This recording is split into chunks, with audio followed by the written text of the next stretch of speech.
Hello and welcome to Practical Fishkeeping presents the Fluval Edge. This is a brand new aquarium from Rolf C. Hagen. We always get excited when we get new tanks into the office, and this one is quite different to what you've probably seen before. It's got a 23 litre volume. It comes in two colours, kind of a metallic grey colour that they call pewter and an orangey colour, and it's got quite a few unique features which we're going to show you as we go through the setting up of the tank. So what we thought we'd do is show you all of the various steps, right from getting the tank home from the aquatic shop, right through to decorating, filling with water and even stocking with fish. So starting off with the box, it all looks very nice, but we want to know what's inside really. So we've got, first of all, it comes with a hang on the back filter. It's kind of an external power filter, quite popular in the States, but they're becoming more popular in the UK as more and more people use open top tanks. It's powered by a 5-watt power head, and it's got kind of a waterfall outlet and an adjustable inlet which hangs on the back of the tank, and it comes with 3 types of media: mechanical, biological and chemical, all supplied. So we'll be showing you how to fix that one on. Something that's quite unique about this tank is the whole design really. This is a housing that sits on the back of the aquarium.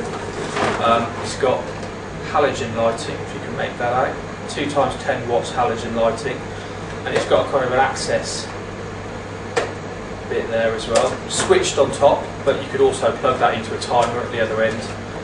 Low voltage lighting for extra safety, and hang on the back filter actually fits inside there, so hopefully you won't see much of that filter at all once we set it up. Instructions, obviously nice and clear. I've just had a quick skim through these, and what we're going to do is follow this word for word, step by step, so that we can see just how good the instructions are, and if a novice can set it up basically, because as well as appealing to people who already keep fish, I think the idea with this type of aquarium is that it's going to appeal to a lot of non-fish keepers and hopefully bring them into the hobby. Water conditioners, Aqua Plus and Cycle. Aqua Plus removes chlorine and chloramine. Cycle contains live bacteria which will seed the filter media with bacteria and make it ready for fish. It's got an unusual base plate, this aquarium. The whole thing, once we show it you fully assembled, you're going to see what it looks like, but it's got the whole design is different, and it sits on this kind of base plate which integrates the back panel as well with the filter and the tank. Take the lights out. That's it, the edge. What's different about the edge? The dimensions is quite small, 23 litres, approximately 18 inches by 10 inches, which is 45 by 20 to 25 centimetres. What's different about it? It's sealed at the top. Really different. Pros and cons maybe, we'll be looking at that as we review this product later on in the magazine. And it's got this access panel in the top, so the filter is going to go through that access bit. Obviously that's where the oxygen is going to come into the water as well, and we'll be looking at that in more depth as we go on.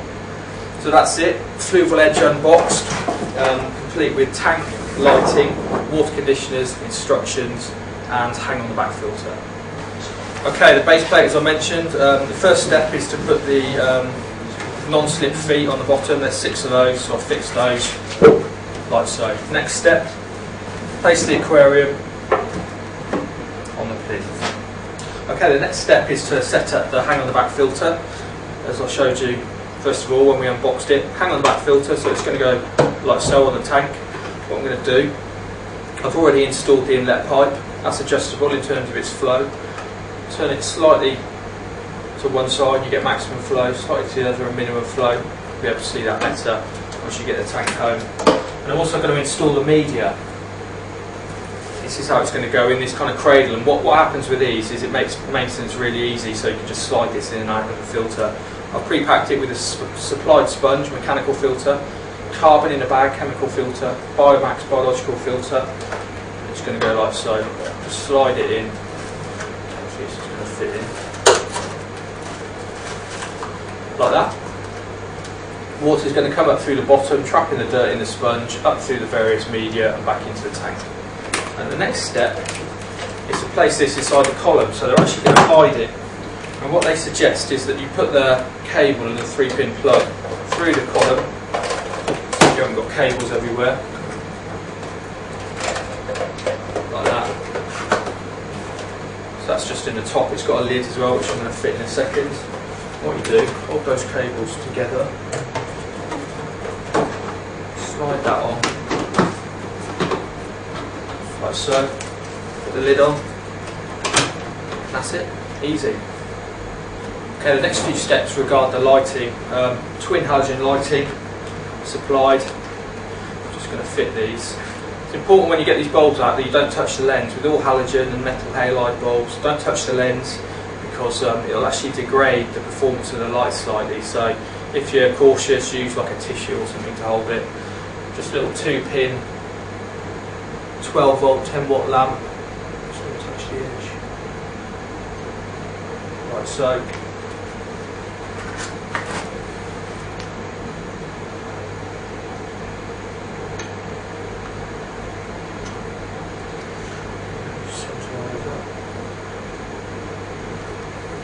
Plug it in.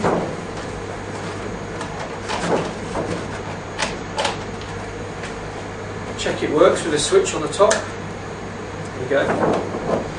In the instructions there's a few safety warnings as well. Obviously ensure that the power is turned off when you install the lamps or take the lamps out if you need to replace them. And turn it off for about 30 minutes before you actually handle them, because obviously these lamps are going to get quite hot, so that's quite important. Okay, now we're going to decorate the tank, starting at the bottom. The instructions recommend sand, which we're happy with. When decorating a small tank, use small substrates, and it gives a better sense of scale, makes it look a little bit bigger, if that's possible. But anyway, it works for me. So, what we've got is we've got some fine silica sand that I've just pre-washed. It's a nice kind of honey-coloured sand, more coarse than what they call silver sand, which is like clay pit sand. So it'll stay a bit cleaner, a bit easy to work with, but it still takes quite a bit of rinsing. So I pre-rinsed it. I'm just going to put this in with my hand. You're going to want a layer of about 1 inch.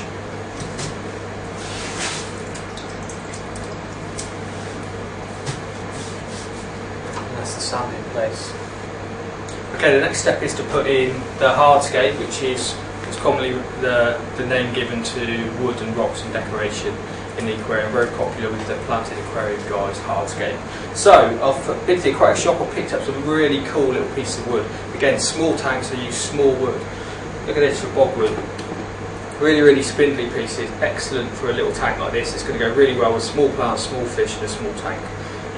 Again, and that's going to cost you next to nothing, so I just picked that up. And what I did is I took it home, I pre-soaked it first of all in a bucket to take any tannins out and any dust or whatever that it may have picked up in the shop. And next I placed it in one of my aquariums and aged it for a month or so. And it's picked up some Java moss as well, and hopefully that Java moss is going to grow in the edge. So I've got a bit of free moss on wood there, which is really cool. And what I've done, I've placed the first bit in. Make sure when you're decorating the edge that your decor will fit through this top bit. That's one restriction that you do need to make sure you take into account. I've placed the first bit in. Normally you try and do a design that's just kind of left or right of centre, just so it looks a bit more natural. What I'm going to do is put these other bits in. Right, so I'm going to try and form like a kind of a tree root shape. Obviously this natural looking wood's really going to help. Stick that on there. Like so. I can't see it too well, but hopefully that looks pretty natural, and that's the basis of the hardscape. I'm just going to place some pebbles around it in the next step, and then we'll do the planting. Okay, now for the pebbles. Now if I was using large rocks in a larger aquarium, I'd put the rocks in first and then the wood. Because the wood's bigger than the rocks, I've put the wood in first as the main feature, then I'm going to put the rocks in. What I've done again, just picked out some small kind of water-worn pebbles. I'm just going to place them strategically around this design, push them into the sand a little bit.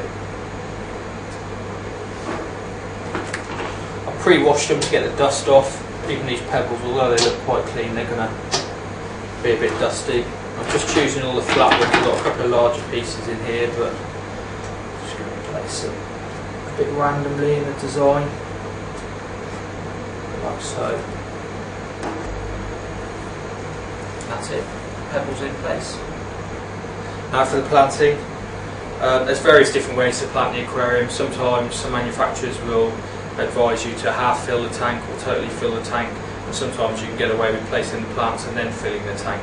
I think because I'm using so few plants and it's not too fiddly, I'm just going to arrange the plants in amongst the wood and around the base of the wood and then fill up the tank because it's so small. So plant choice, what have we got? So we've got 2 times 10 watt halogen lighting.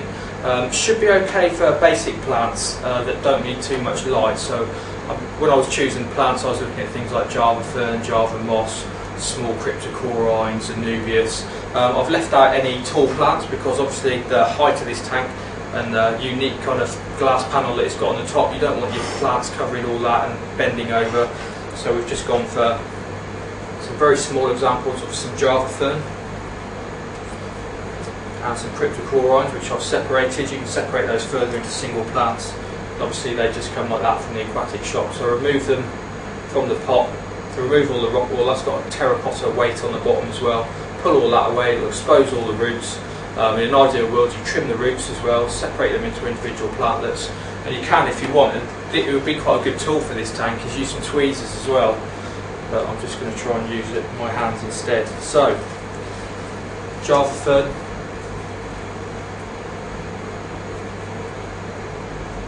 Place that like so. Hopefully it's going to look fairly natural and look like it's actually been growing out of the wood for some time. There's the second one there. And then the cryptocorynes, I'm just going to place these around the mound. And importantly, this light, because of where it's placed on the aquarium, the brightest light is actually at the back in the centre. So the Java fern are going to pick up the light, and so are these crypts. If I place them right at the front, they're going to get very low light. Now we're not yet sure how this tank's going to do long term with the lights, and so what I'm going to do is cover my bets, and I'm going to place these where they're going to get the maximum light. So I'll just get my hand in there. Definitely could have done the tweezers for this one. Cryptocorynes are quite slow growing, as are the Java fern and the Java moss, so this design is going to look pretty similar for the next few months. Crypts will spread over time possibly, but they're certainly not a rampant plant, and they're quite easy to grow. Obviously you can improve the chances of these plants growing by adding liquid fertilisers or substrate fertilisers, which are available from Hagen, or you could even in theory put a little CO2 system on there like the Nutrifin system. But for today I'm just going to put these in. This tank's really just to demonstrate how easy it can be and how you can make a small tank look good, but if I wanted to add CO2 in the future, then I will do. And that's it. Basic planting. Put in just a couple of minutes, and hopefully that's going to last for months. Now to fill the aquarium, we need to fill it within quite a short time frame because I've left those plants in there and they're going to start to dry out, but luckily it's a small tank, so it's only going to take a few buckets. To give you an idea, it's a 23 litre tank and this is a 10 litre bucket of water, so it's only going to be a maximum of 2.5 buckets. And I'm just going to do just 1 bucket at a time. But obviously I'm using tap water, and you've got to make that tap water safe for the fish because it's going to contain either chlorine or chloramine. Chloramine is actually worse for the fish and the bacteria than the chlorine is. So what we're going to do is use the Aqua Plus supplied with the Fluval Edge. This will remove chlorine and chloramine. Dead easy just to dechlorinate. Everyone should know how to do this. Just a capful as recommended into the 10 litres. Slosh it about with your hand, get a bit of a whirlpool going in there, and that will mix it all up. It works instantly, but I like to leave it a few minutes. We're not going to have any fish in there for a few weeks anyway, and because the aquarium's new, there's no bacteria yet. And I thought because of the design of this tank and because it's so small, I'm just going to use a jug. Obviously it's going to take forever if you use a jug on a large aquarium, but for this tank it's going to help to keep my hardscape and planting in place. If I just poured the whole bucket in, I'm probably just going to displace the whole lot, which I don't want to do. So I'm quite pleased with how the setup's going. So straight away you can see, I mean this is only a 1 litre jug, and straight away you've got water in there.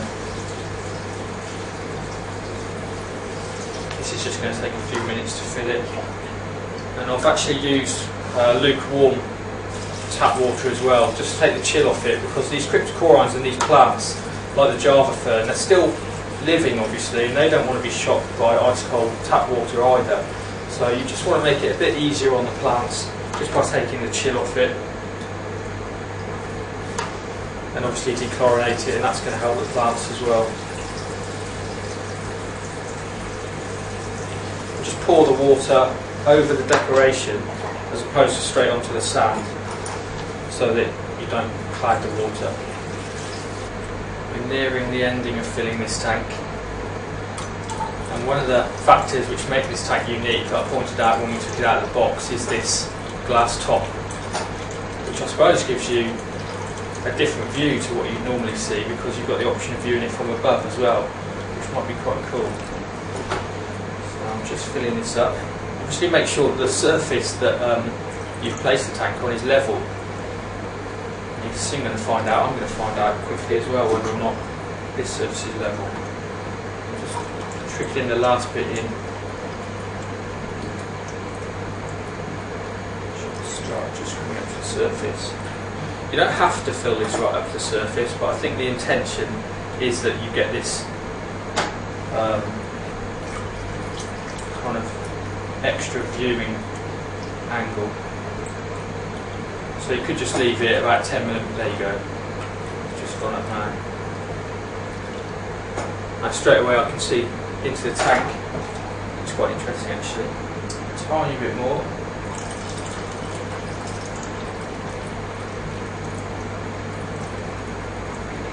That's it. Looks really different. So as we get to the final stages of setting up the tank, we need to look at maturing the tank. Obviously, a short time ago this was a sterile tank, brand new in a box, and now it's filled with water and it's got some plants in there, and we're going to start to make it ready for the introduction of fish. So Hayden has supplied a bottle of cycle, which is live bacteria, and what it's going to do is I'm just going to use a capful, which is going to be plenty. Pour it straight into the water. Make sure you've dechlorinated the water first, because the chlorine or chloramine will kill the bacteria. And what's going to happen when we turn the filter on is the bacteria are going to whoosh around in the water. They're going to colonise all the different surfaces like the substrate, the wood, the rocks, but most importantly they're going to live inside the hang on the back filter, inside the biomax biomedia, and that's when they're going to break down ammonia and nitrite. So over the next few days and weeks I'm going to test the water, monitor the progress, and we're not going to add any fish until we've matured this aquarium and bacteria are there in sufficient number inside the filter to support fish and break down their waste. So the cycle goes in. I don't need to slosh it around, because as soon as I plug in the filter it's going to do it for me. But don't add any fish on the day you set it up, and always mature it first. So now that I've put the Nutrifin cycle in, we're coming to one of the final stages of bringing our Fluval Edge aquarium to life. And that's plugging the filter and the light. So with a hang on the back filter you basically need to prime it, which means filling the filter body with water. So again, I've just got some of the water that I pre-prepared earlier. Fill the body of the filter with water, just by using this jug. You need to pre-rinse the filter material prior to fitting it in the filter, just to remove any dust. Carbon's normally quite dusty, so just give that a rinse under the tap. So that looks like it's quite full. Replace the top. Before you plug in the filter or any electrical appliance in the aquarium, make sure that you install a drip loop in the cable, which is really simple. It's just a slack kind of U shape in the cable on its way down from the aquarium to the socket on the wall. If it was diagonal, the water's going to run down there straight into the socket, which you don't want. So be safe, just install a simple loop, which I'm going to do before I plug it in. And at the same time I'm going to plug the lights in, and that's really going to bring the aquarium to life, and hopefully we're going to be able to see our plants and our decor and see it looking good. So here goes.